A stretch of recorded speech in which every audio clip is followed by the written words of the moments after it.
Penyelenggaraan pemilu 2014 9 April lalu bisa saja dibilang sukses karena tidak ada friksi yang berkembang luas hingga menimbulkan kekacauan besar.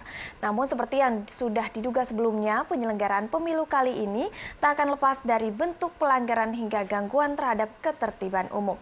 Salah satunya adalah money politik yang menyentuh petugas KPPS hingga pemasangan lambang-lambang tertentu yang bertujuan meresahkan masyarakat.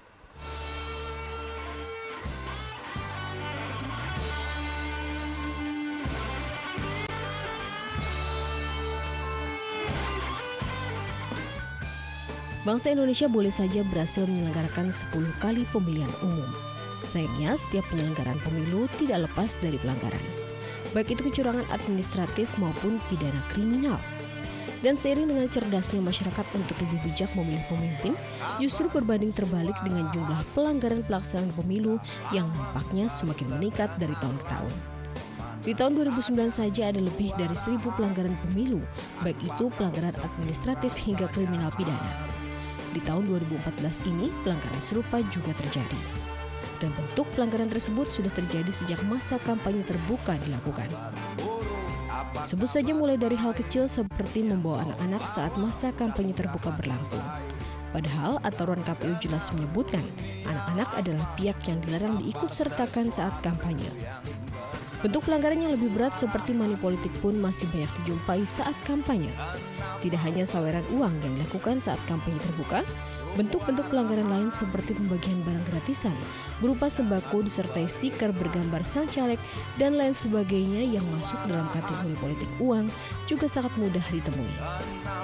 Dan masih banyak lagi pelanggaran administratif yang kerap dilakukan baik caleg maupun partai.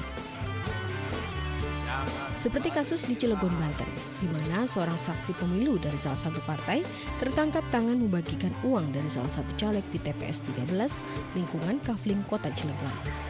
Pelaku diamankan karena kedapatan membagikan amplop berisi uang Rp50.000 kepada warga yang hendak masuki TPS untuk memberikan hak suara mereka.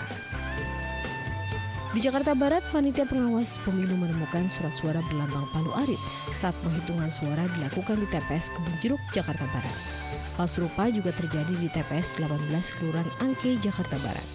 Satu surat suara untuk DPR ditemukan adanya gambar palu arit. Pada saat penghitungan surat suara itu di TPS 14 Kelurahan Sukabumi Selatan, pada saat penghitungan itu ditemukan di surat suara itu gambar yang sudah ditempel dengan gambar seperti yang tadi Bapak lihat, palu arit itu. Padahal hal ini merupakan bentuk pelanggaran pemilu Undang-Undang Nomor 8 Tahun 2012 Pasal 172 Ayat 1 dan 2 tentang gangguan dan ketertiban pemungutan suara. Dan tak sedikit kasus di mana petugas KPPS yang juga melakukan kecurangan dengan mencoblos ratusan surat suara untuk salah satu oknum caleg atau partai. Hingga dugaan adanya kecurangan yang juga dilakukan panitia pengawas pemilu Kota Tangerang, Banten Dapil 3 setelah Pajang Jaya Naglasari yang tidak mengunci dan mengembok kotak suara. Di Jawa Timur, sebanyak 8 kasus pelanggaran baik administratif dan kriminal ditangani Polda Jawa Timur.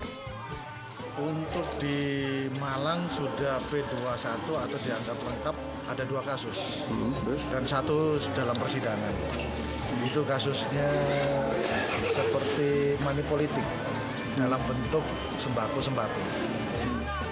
Tentu saja kasus pelanggaran baik saat kampanye dan pemilu tidak hanya itu. Komite Independen Pemantau Pemilu atau KIPP Indonesia melihat banyak pelanggaran pemilu. Wakil Sekretaris Jenderal Bidang Pemantauan KIPP Jojo Rohim mencatat, KIPP telah menemukan berbagai pelanggaran di 31 provinsi di Indonesia. Yang terbanyak itu adalah masih adanya atribut kampanye di lingkungan TPS. Ya, jadi seperti poster, spanduk, stiker, ya, itu masih beredar di lingkungan TPS.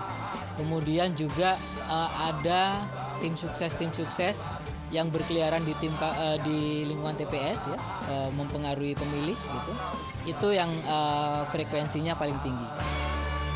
Sedangkan Jaringan Pendidikan Pemilihan untuk Rakyat JPPR menemukan sebanyak 335 TPS dan di lingkungan TPS terjadi politik uang dan barang.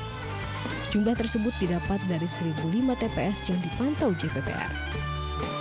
Tapi di beberapa titik ada surat undangan yang hadir ke pemilih itu dibumbui dengan amplop yang berisi uang dan juga surat asuransi jiwa dari calon, jelas calonnya, kemudian ada asuransinya, dan si pemilih ini yang relawan kami ini benar-benar tidak pernah didata, tetapi data dia secara valid itu bisa masuk ke si Pemda tersebut, dan asuransi ini, kartu asuransi ini datang bersamaan dengan surat undangan.